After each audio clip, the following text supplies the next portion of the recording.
The cake was 3 tiers. Chocolate buttercream, hand-piped with small gold stars because Beckett had decided at some point in the spring that gold stars were the most serious thing a person could put on a birthday cake. And Phoebe had agreed without negotiation. She had made it herself. 2 evenings in the Greenwich kitchen while Beckett asked whether stars were actually round or whether that was something people decided. She'd told him it was something people decided. He had found this satisfying. The party filled the backyard, 22 children, their parents, Reed's colleagues from the Stamford office, and Reed's boss, Theodore Wynne, who had arrived with his wife and a bottle of wine that Reed had already opened twice as fast as anyone else. Phoebe noticed the pace. She always noticed, or she had learned to catalog information quietly, in the particular way of someone who has spent years in a house where the weather changed without announcement. The moment happened at 4:19. Reed was telling Theodore a story, something about a Chicago account, a number that kept growing with each telling. Phoebe, without thinking, offered a small correction, not pointed, not public. Just the reflexive honesty of someone who had been married long enough to know the actual version of things. Reed's expression didn't change immediately. He finished his sentence. He smiled at Theodore. Then he put his hand on the back of Phoebe's head and pushed her face into the birthday cake. The sound of it, the gasp from several parents, of the confusion of children who didn't understand what they'd just witnessed, lasted only a second before Reed laughed and said, "She couldn't wait. What can I say?" No one laughed with him. Theodore Wynne set his glass down on the table beside him and said something to his wife. They left 40 minutes early. Phoebe stood upright, gold buttercream on her cheek and temple. She reached for a napkin with the careful composure of someone who has had practice absorbing impact in front of an audience. Beckett stood 2 feet away, holding the small blue car he'd just unwrapped. He watched his mother. His face was very still and very open, the face of a child storing something he doesn't yet have language for. Phoebe excused herself to wash up. In the upstairs bathroom, she did not cry. She ran the water, cleaned her face, and looked at herself in the mirror for a long time. Then she walked back downstairs, but stopped at the kitchen counter.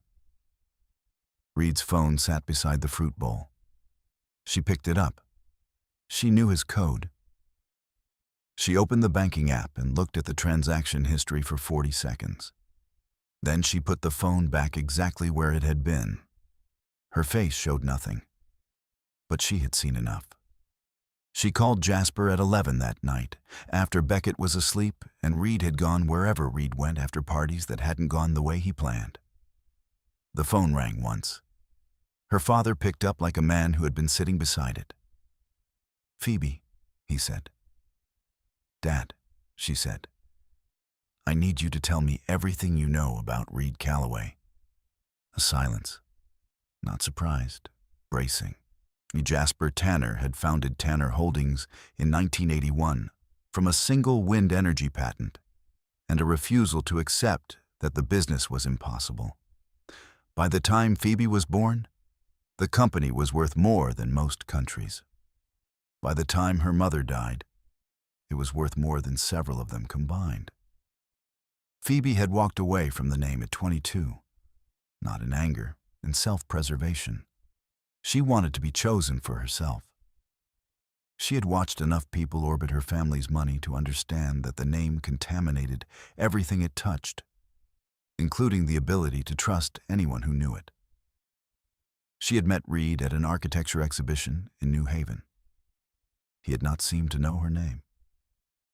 She had told herself that was real. "I had him investigated before the wedding," Jasper said. "His finances had patterns I didn't like.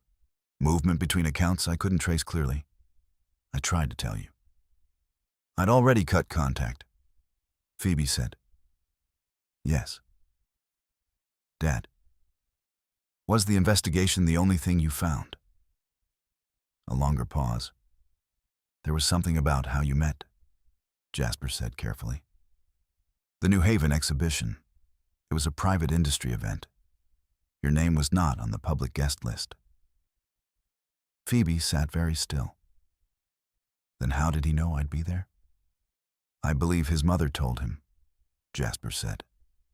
Vivian Calloway. She attended a Boston estate law conference 6 months before you met Reed. Someone there mentioned you by name in the context of Tanner succession. I think she walked out of that conference with a plan. Phoebe looked at the wall of her kitchen in the dark. 10 years. She had chosen to disappear to protect herself from people who would come to her for the wrong reasons. And someone had followed her anyway. Tell me everything, she said. From the beginning. What Phoebe had seen in Reed's banking app took 40 seconds to observe, and the entire drive to Boston the following morning to fully understand. A recurring transfer. Monthly. Consistent for 22 months. Destination. An account registered to Mercer Design Consulting, LLC. A Delaware entity. The name Mercer was not subtle, once you knew where to look. Sloan Mercer. Reed's legal assistant at the Stamford office. The woman Phoebe had met at 3 company events and found unremarkable, which she now understood was intentional. She told Jasper over coffee at his Boston townhouse. He listened without interrupting. When she finished, he opened his laptop and turned it toward her. Mercer Design Consulting, he said, filed paperwork 6 weeks ago to bid on land parcels in a Tanner Holdings development corridor in New Jersey. Parcels that aren't public knowledge. The bid specifications reference internal project codes that haven't been published anywhere. Phoebe set her coffee down. She's using money from our marriage to compete for our family's assets, she said. Using information that could only have come from inside, Jasper confirmed. Dad, Phoebe said slowly. 3 years ago, Reed asked me to help him understand some of the family structure. He said it was because he wanted to. I thought he was trying. I showed him some of the internal planning documents. I know, Jasper said. He wasn't accusatory. He was the opposite of accusatory, which was somehow worse.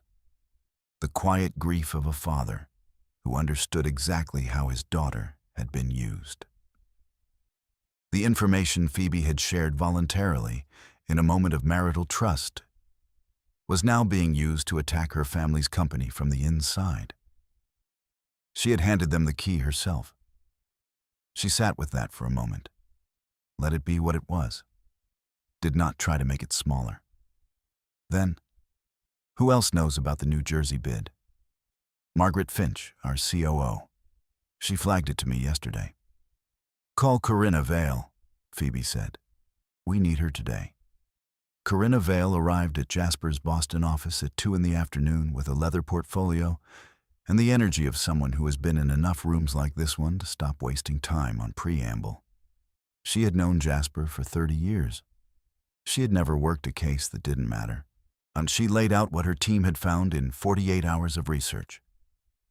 Vivian Calloway has been quietly acquiring minority stakes in Tanner Holdings affiliates for 18 months, Corinna said. Through 3 separate holding vehicles, none of which share a visible name with her. She's currently at 4.1% total across related entities. The trigger threshold for a special audit request is 5%, Jasper said. Correct. She needs 0.9% more. The goal isn't the audit itself, Corinna continued. The audit is a pressure mechanism. What she actually wants is to create a legal context in which Phoebe's fitness to inherit is publicly questioned, which makes any divorce settlement more complicated and more favorable to Reed. Phoebe looked at the ceiling for a moment, but the architecture of it was almost elegant. Build the marriage. Run it long enough for the inheritance clause to activate. Manufacture the divorce. Challenge the heir. Collect through the back door. How close is she to 0.9%? Phoebe asked. There's a 4.8% stake currently for sale by a minority shareholder in one of the affiliates, Corinna said. If she acquires it, she's over the threshold. Yes, and the sale has been approved at the board level. It goes through in 9 days. There's something else, Corinna said. She opened the portfolio to a tabbed section. 14 months ago, you signed a document Reed described as a joint financial update for tax purposes. Page 11 contains an expanded marital asset clause, and if Tanner Holdings transfers inheritance assets to you while this marriage is legally active, Reed's attorneys could argue he holds a claim to 30%. Phoebe looked at the page, her own signature at the bottom. How long do I have to contest it? 18 months from signing. You have 19 days. The room was very quiet. Then we use all 19, Phoebe said. Corinna walked her through it line by line. The clause on page 11 was not illegal. It was not even unusual in isolation. It was, however, precisely calibrated. Inserted between 2 sections of genuinely routine tax language in a way that made it visually unremarkable. The attorney who drafted it had been introduced to Phoebe through a friend's recommendation. Well, Corinna confirmed in 3 hours what Phoebe already suspected. That friend had been prompted by Vivian. Phoebe had signed the document at the kitchen island on a Tuesday morning while Beckett was eating breakfast, and Reed had stood beside her saying, "It's just a formality, takes 2 minutes." She had read it the way people read things they trust, quickly, accepting the frame. Her own signature, properly notarized, legally valid. "Can we break it?" she asked. "We can challenge it on the basis of undisclosed conflict of interest in the drafting," Corinna said. "It's winnable. But we need to file the challenge within the 19-day window, and we need documentation of the attorney's connection to Vivian." "I'll get the documentation," Jasper said. Phoebe looked out the window.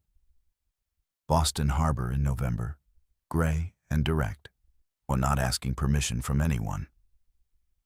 She thought about 19 days, about the fact that every mechanism in this situation had been designed to make her feel cornered. The document, the LLC, the acquisition play, the manufactured timeline. Someone had spent 18 months building a maze and expected her to find the walls.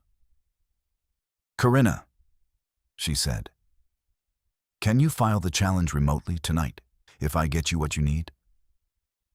"If the documentation is clean, yes." "Then I need to make one phone call first." She stepped into the hallway and dialed Reed. He answered immediately, still operating on the assumption that he was 3 steps ahead. "Reed," she said, keeping her voice neutral.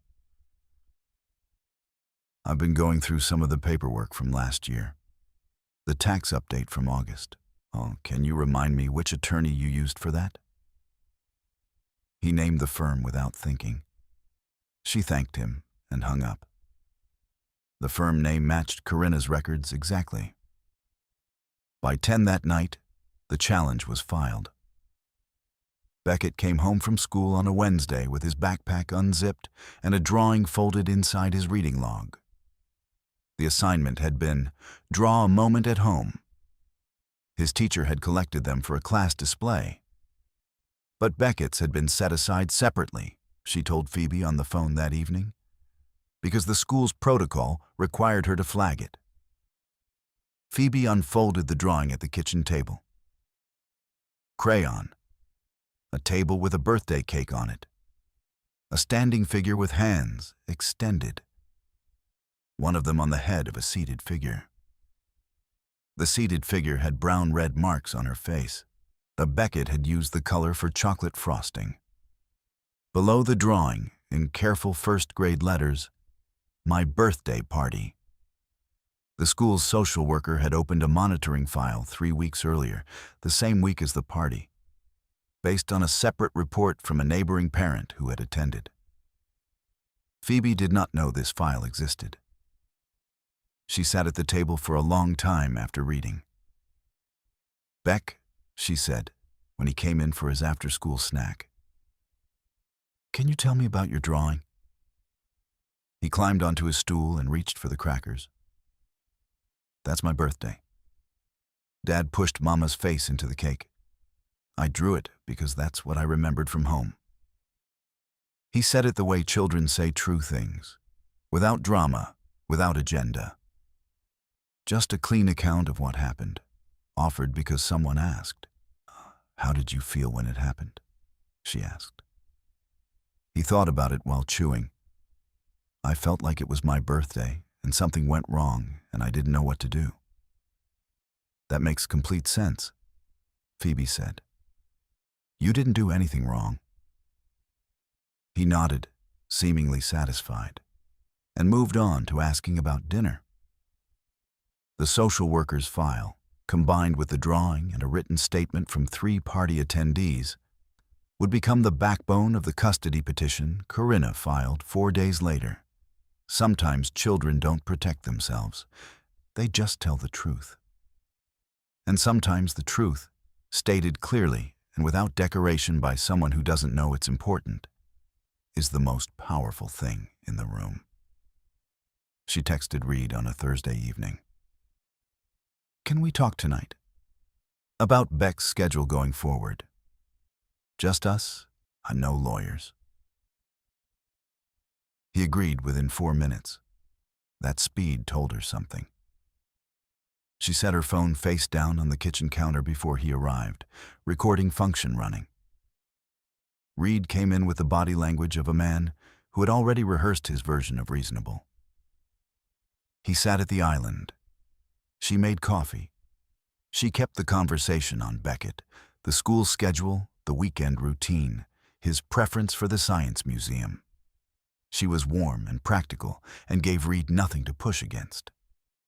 Then, after 12 minutes, she shifted. "I've been trying to understand the tax document from August," she said, not looking up from pouring. "The one with the extended asset clause. I want to make sure I have the right context." "It's standard language," he said. "Protective for both of us." "Right. And the LLC, the Mercer one, that's also part of the asset strategy?" A pause. She had said it so naturally that he didn't immediately clock what she'd said. "The Mercer consulting structure is separate," he said. "Separate from the transfers, or separate from the New Jersey parcels?"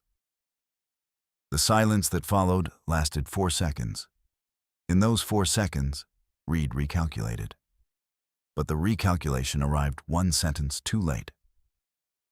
"The New Jersey situation is being handled," he said. He had confirmed it, not a denial, a management statement. The difference mattered enormously to any attorney who would later listen to the recording.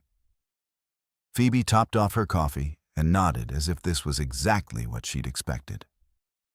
2 days later, Corinna submitted the recording as corroborating evidence in the challenge against the Page 11 clause, demonstrating that Reed possessed specific knowledge of the LLC's activities and the New Jersey connection, which proved the document was not drafted in mutual good faith.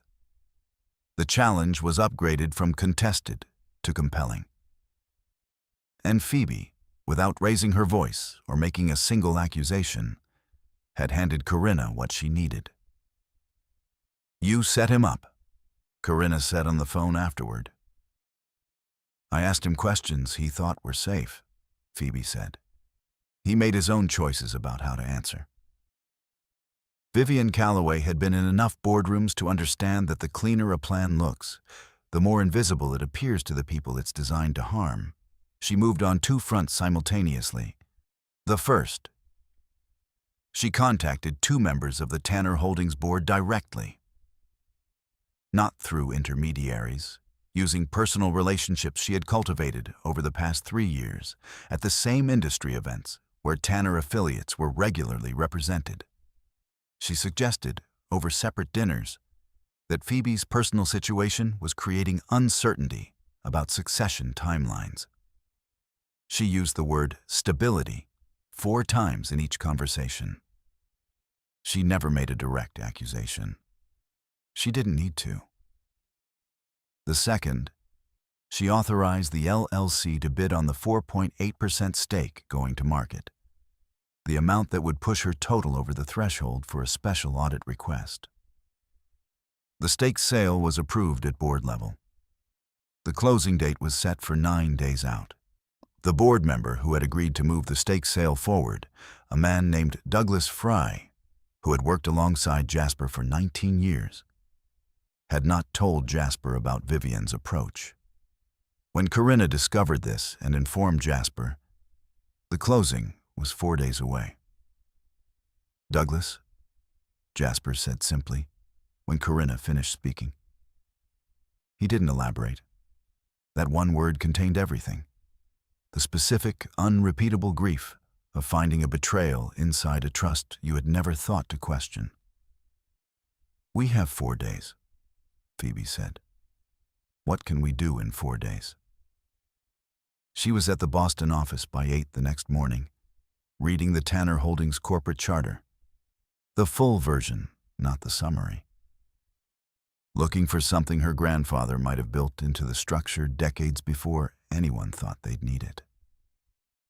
At 11:15, when she found it, she called Corinna. "Article 14, she said. Subsection C, Emergency Share Issuance Authority. Do you see it?" A pause while Corinna pulled up the document. "I see it," Corinna said. Her voice changed in the way voices do when a problem that looked closed suddenly opens. "Can we use it?" Phoebe asked. "If you have the proxy authorization from Jasper." Corinna said, "Yes, and it would work." "I'll have it in an hour," Phoebe said. The emergency board meeting of Tanner Holdings was called for 8 a.m. on a Monday, 3 days before the stake closing. Phoebe walked in with Jasper's formal proxy authorization, which she had prepared and he had signed the previous Friday without asking her to explain every detail. He had read it fully, asked 2 questions, and then handed it back. And that handoff, the specific trust of a father giving his daughter the wheel, was the thing she would remember longer than anything else from that week. She did not attack Vivian's position directly. She proposed a shareholder resolution, the issuance of new restricted shares, available only to current senior employees and key stakeholders at a preferential price based on the 5-year average, to strengthen internal ownership alignment ahead of the succession transition. The motion was procedurally clean. It was strategically devastating. If passed, the total share count would increase. Vivian's 4.08% acquisition would represent a smaller percentage of the new total, dropping her below the special audit threshold before the ink on her closing documents was dry.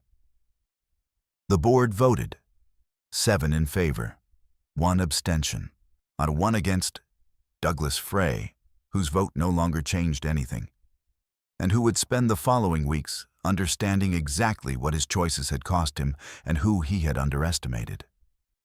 Corinna, watching from the observer chairs, sent Phoebe a single text during the count. Clean. Vivian's attorney called with the news 40 minutes after the vote closed. She had acquired the stake. She was over the threshold on paper. The total share count made it meaningless. She had spent 18 months building toward this position. She had arrived at it on the same morning it ceased to matter. There is a particular kind of loss that comes from playing a long game and losing at the exact moment you thought you'd won.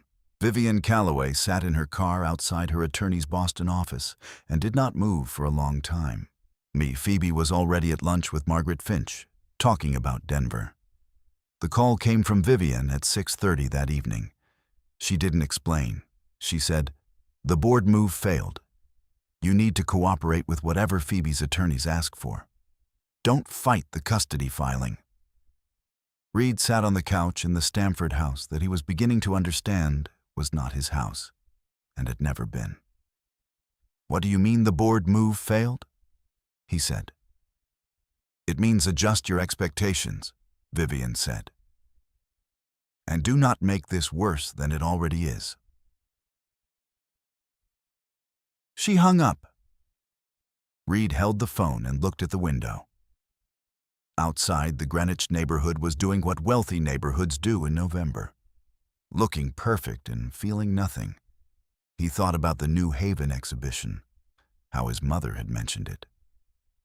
"There's someone interesting I think you should meet." How she had known Phoebe would be there. How she had been enthusiastic about Phoebe from the first dinner in a way she had never been enthusiastic about anyone he'd dated. He had not asked why. He had taken the gift of an easy beginning and declined to examine it. He thought about Sloane Mercer, about how that had started, convenient, uncomplicated, requiring nothing real from him. He had understood it was wrong, and had continued because he had built a life organized around taking paths of least resistance. And this was just another one. He thought about Beckett standing at that birthday party holding a blue car, watching his mother. He put the phone down. The next morning, he called Corinna Vale's office directly. He told her assistant he wanted to discuss an uncontested approach to the custody arrangement. He asked that this not be communicated to his own attorneys first. He was not trying to be noble. He was trying to be less than what he had been. It was not the same thing, but it was what he had left to offer. Greenwich Family Court on a Tuesday morning in December. Wood-paneled, quietly fluorescent. The kind of room that has seen every version of a broken family and offers no comfort except procedure. Corinna presented the case in sequence. The social worker's monitoring file, opened the week of the birthday party, Beckett's drawing and his unprompted account to his teacher, written statements from 4 party guests, including Theodore Wynne, the kitchen recording establishing Reed's knowledge of the LLC and the New Jersey land bid, documentation confirming the page 11 attorney's conflict of interest. Reed's attorneys had filed 2 motions in the preceding weeks. Both had been withdrawn before the hearing date, including the one that had attempted to challenge Phoebe's mental fitness using a framing document Vivian had circulated to 2 media contacts. That document had been retracted after Corinna identified its origin and filed a defamation notice within 72 hours. Judge Adrienne Polk read the social worker file twice. She asked Corinna 2 procedural questions. She looked at Beckett's drawing for a long time without speaking. Primary residential custody, Phoebe Tanner Calloway. Structured visitation for Reed Calloway. Alternating weekends.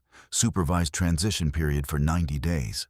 A mandatory co-parenting intervention program to be completed before any modification hearing. The expanded marital asset clause on page 11 is voided, drafted under undisclosed conflict of interest, rendering it unenforceable. Reed sat at the respondents' table and received the ruling without visible reaction. Whatever he had hoped might happen had stopped being possible 3 weeks ago, when he'd called Corinna's office and taken the one small, late, insufficient step in the right direction that he had available to him. The moment the room needed. That afternoon, Theodore Wynne issued a formal HR notice. Reed Calloway was reassigned to a non-client-facing internal role effective immediately, pending a conduct review. The review would take 6 weeks. Reed would not return to client work. and he had spent 7 years building a professional reputation on the foundation of a marriage he had treated as leverage. The foundation had been removed. The structure above it stood for exactly as long as it took everyone to look up. The outcomes came in layers, as they do when a scheme is large enough that it touches multiple systems. Vivian Calloway.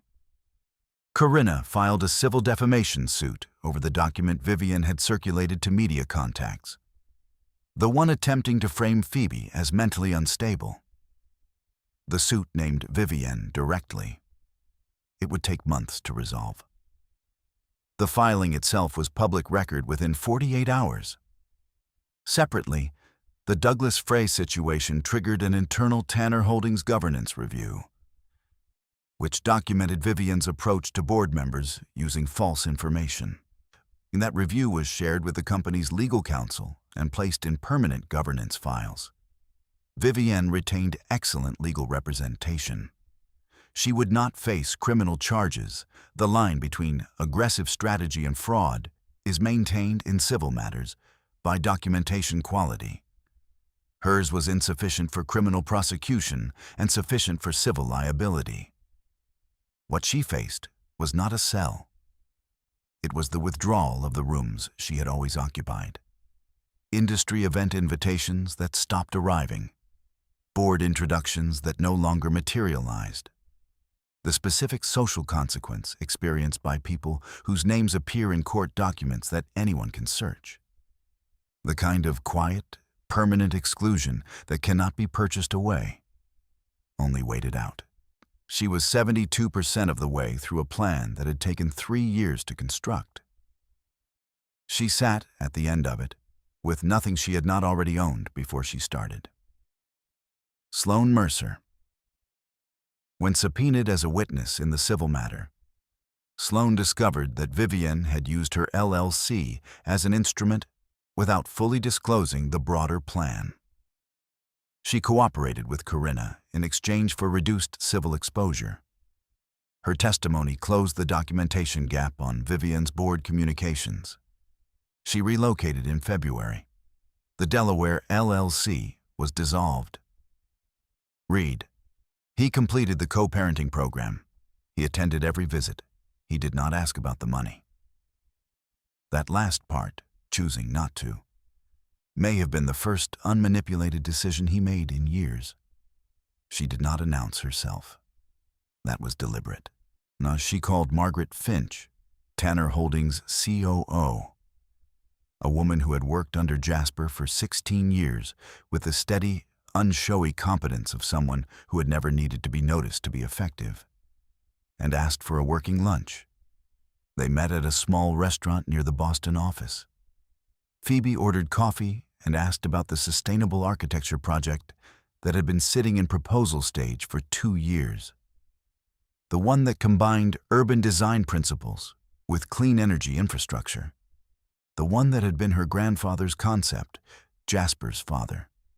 Shelved after his death because no one on the current team had the specific expertise to drive it forward. Margaret looked at her carefully. "You've read the project file," she said. "I've read it 4 times, Phoebe said. "Once every 6 months for the past 2 years. I kept waiting for someone to pick it up. No one had the background," Margaret said. "I have the background," Phoebe said. "I have the architecture degree, the urban design practice years. And I know this company's asset structure better than most people on the payroll. When do you want to start?" "After the new year. Beck needs January to settle into the new school routine before I change the shape of my days." Margaret nodded, as if this was the most natural prioritization she'd heard in years. "January," she confirmed. She did not ask about the birthday party or the hearing or any of the things that had happened in the preceding 3 months. She asked about Phoebe's specific vision for the Denver pilot, the Columbus follow-through, and the regulatory environment in 3 Midwest states she had clearly already researched. By the end of lunch, they had a draft timeline on 2 napkins. Phoebe folded hers and put it in her jacket pocket. She had spent 10 years building herself small enough to fit into someone else's life. She was done being small. Not loudly. Not with announcement. Just done. He was introduced at a project subcommittee meeting in late January. An independent architect brought in through a city planning connection to consult on structural integration for the Denver pilot. He was 40, direct, and had the particular quality of people who have been doing skilled work long enough to stop needing to perform it. He looked at Phoebe across the conference table and said, on the first meeting, before anything professional had been established, "You're Phoebe Tanner. I want to say that now, so neither of us has to manage the moment when I would have said it later." The room had 4 other people in it. None of them reacted, which meant they had all been waiting for someone to say it, and were relieved it was handled. "Most people pretend not to know," Phoebe said. "Most people," he said, "are hiding something. I'm not. And I'd rather you know that from the start." They worked well together in the specific way of people who have complementary training and compatible standards. She saw the system, he saw the structure. And between those 2 orientations, the design conversation moved faster than either of them expected. He did not ask about her personal life. She did not volunteer it. But over 6 weeks of project meetings, on the working relationship accumulated texture. The way he pushed back when he disagreed, directly and without softening. The way he thanked her for things specifically, rather than generically. The way he stayed late not to impress, but because the work wasn't finished. After a late session in March, he asked if she wanted to walk to the coffee shop on Newberry Street. She said yes. They walked. They talked about buildings, then about cities, then about things that had nothing to do with either. She did not tell him everything, but she told him enough, and he listened the way people listen when they are not waiting for their turn to speak. On the walk back, he said, "I think you're remarkable. I want you to know I think that before anything else develops, so it can't be mistaken for something I said later." "That's a very careful thing to say," she said. "I'm a careful person," he said, "about things that matter." Beckett adapted to Boston with the pragmatic flexibility of a child who has been raised by a mother who told him the truth in age-appropriate doses and did not require him to pretend. He liked the apartment near the river. He liked that the bakery was 3 blocks away, and that the man behind the counter knew his name and remembered that he preferred the plain croissant, not the almond one, which he described as too much going on.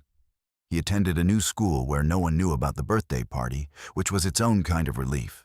He made a friend named Hugo who was interested in deep-sea fish, which complemented Beckett's existing interest in space. Then together they had developed what they called the best and worst places to be. A running list of environments ranked by livability, in which the deep ocean and the surface of Jupiter both scored poorly. Reed visited on alternating weekends. He was on time. He brought the right snacks. He asked Beckett questions and listened to the answers. He did not use the visits to communicate anything to Phoebe except information about Beckett, which was what the visits were for. Beckett talked about the visits normally, not with excessive enthusiasm and not with dread. "We went to the aquarium. Dad knew a lot about the sharks, which I didn't expect. That was the register, measured, factual, generous, without being performed." One evening in February, Beckett looked up from the book he was reading and said, without preamble, "Mama, are you happy now?" She thought about it honestly. "More than I was. Getting there." "That's okay," he said. "Getting there is fine. It just means you're still going." He went back to his book. She looked at him for a moment, this person she had made, who had watched something terrible happen at his own birthday party and had not broken, had not hardened, had simply continued forward with his full self intact. Getting there, she thought. Yeah, that's exactly it. The Tanner Holdings board presentation was scheduled for a Thursday in April. Conference room on the 22nd floor, harbor view, the same room where Jasper had made his biggest decisions for 30 years. Phoebe arrived 12 minutes early, set up her own materials, and declined the offer of a presentation assistant. She had built the deck herself because she needed to understand every slide the way you understand something when you've made it with your own hands. She spoke for 38 minutes. She walked them through the Sustainable Design Initiative, 5 pilot cities, 20-year infrastructure model, the specific regulatory windows that made this the optimal moment to enter, and the community consultation methodology she had developed in collaboration with Nolan's structural team. She had read every internal report going back 4 years. When the capital allocation questions came, she answered with numbers she had sourced and verified herself. When the experience question came, the one she knew was coming, about the decade away from formal practice, she did not apologize. I spent 10 years raising a child, surviving a marriage that was designed to extract something from this company, and reading your quarterly reports every 3 months because I couldn't stop caring about what my grandfather built. I know this company's structure, its vulnerabilities, and its potential better than most people in this room. I'm not asking you to forgive the gap. I'm asking you to look at what I've put in front of you and tell me if it's sound. The room was quiet. The vote, 8 in favor, 1 abstention. Jasper was the abstention. Afterward, in the hallway, he explained, "You didn't need my vote to win. I wanted the record to show you won it yourself." She looked at him for a moment. "Thank you," she said. "Not for the abstention, for understanding exactly what mattered." The Stamford apartment had a bathroom mirror that Reed had not fully looked at in weeks. He had been doing the required things. The co-parenting program, 8 sessions, Monday evenings, a fluorescent room with folding chairs and other people who had made different versions of the same categories of mistakes. He had attended without resentment, which was the minimum, and he knew it. He had completed the HR conduct review. He would not return to client work. The internal role was smaller and quieter and paid less, and he had accepted this without negotiating, which surprised his own attorney. He looked at himself in the mirror now, on a Sunday morning in March, and tried to do something he had avoided for most of his adult life: see himself clearly. He was not a monster. No, the narrative of his choices didn't require that frame to be accurate. He was a man who had inherited his mother's willingness to look at other people as variables in a plan rather than as people. He had exercised that inheritance across 7 years of marriage without ever naming it as what it was. He had also been, in some genuine portion of himself, a person who had loved Beckett from the first moment, and who had failed him anyway, by failing his mother. The combination of those two facts was harder to sit with than either would have been alone. He was working on it, not publicly, not in a way that asked anything of Phoebe or Beckett. Just inside the apartment, in the quiet of evenings when he had no one to perform normalcy for, learning to look at the actual shape of who he had been. That was not redemption. It was not resolution. Maureen, it was the beginning of accountability, which starts before it can be seen. The Denver schematics were spread across the floor of Phoebe's office on a Thursday evening in May. Both of them on their knees, moving between sections, the kind of working position that architects use when the scale is too large for a table. They had been at it for 2 hours. Nolan had found a structural issue in Section 4 that required a reroute of the thermal storage system. Phoebe had identified a city code adjustment in Denver that opened a design option they hadn't previously considered. At 9:15, Nolan sat back on his heels and looked at her across the expanse of paper. "I've been trying to figure out the right way to say something for about a month," he said. She looked up. "I don't think there's a right way," he said. "So I'll just say it straight. I want to build things with you, not just this." He gestured at the blueprints. "Everything. Whatever comes next." She held his gaze. "You know everything," she said. "The name, the past year, all of it." "I know," he said. "That's why I'm asking you specifically. Because you're someone who knows the difference between being chosen for yourself and being chosen for your context. And I'm choosing you, not the context." The office was quiet. Harbor lights outside the window, blueprints on the floor between them. "Stand up," she said. "Take me to dinner. Ask me again like a person, not like someone submitting a proposal." He laughed, genuine, unguarded. He stood up and offered his hand to help her up. She took it. They went to dinner. He asked again. She said yes. And they came back to the office afterward and finished the schematic revisions because the presentation was Monday and the work still needed to be done. This was, she thought, exactly right. The first phase of the Denver project opened in September. 160 residential units, integrated solar and geothermal, designed in consultation with neighborhood residents who had lived on that land for 20 years and had been asked, for the first time, what they actually needed. The Washington Post ran a feature. Phoebe gave one interview. She answered the questions about the project directly and deflected the questions about herself toward her team, her co-architects, and the city planners who had made the regulatory path possible. At the end, the journalist asked, "You stepped back from professional life for nearly a decade.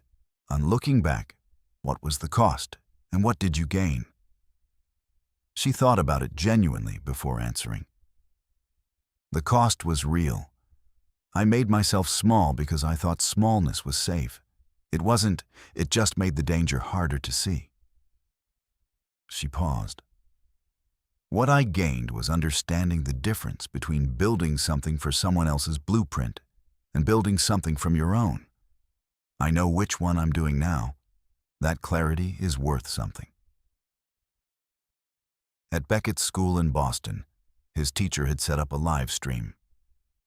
When the headline appeared on the screen, "Tanner Holdings opens Denver Community Energy Project.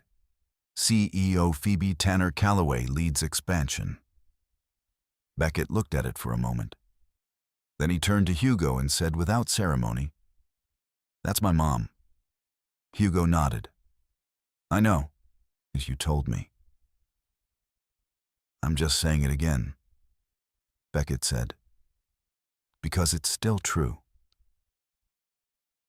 The wedding was in October, exactly 1 year and 4 days after the birthday party that had changed everything. Boston, in Jasper's garden, where the sycamores had turned and the air carried that specific New England sharpness that means something is ending and something else is beginning, and both are fine. 40 guests, stone path, borrowed chairs, late roses that had no business still blooming, but had decided to anyway. Beckett walked the aisle first, carrying a small pillow with the rings, executing the task with the focused gravity of someone who has rehearsed and intends to do this correctly. He did it correctly. Jasper stood beside Phoebe at the entrance to the garden.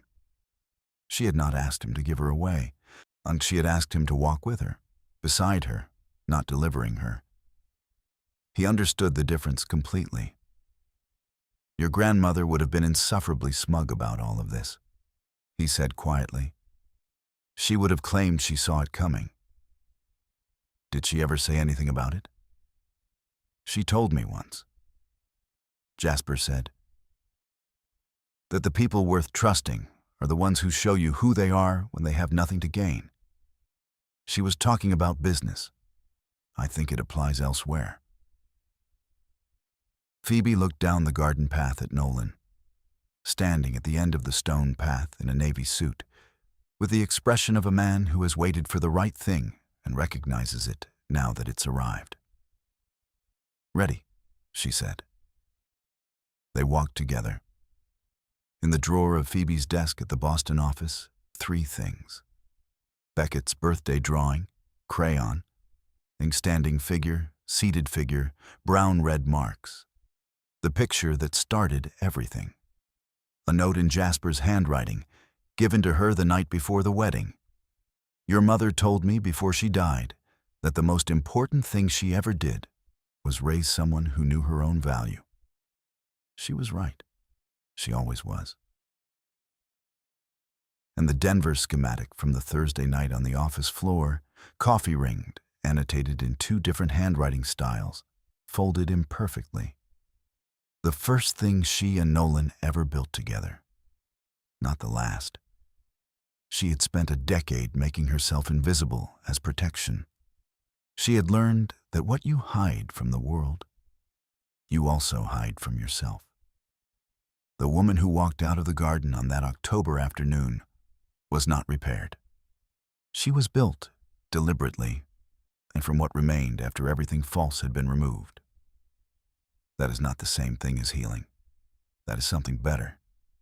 That is knowing exactly who you are. And just like that, the story's over.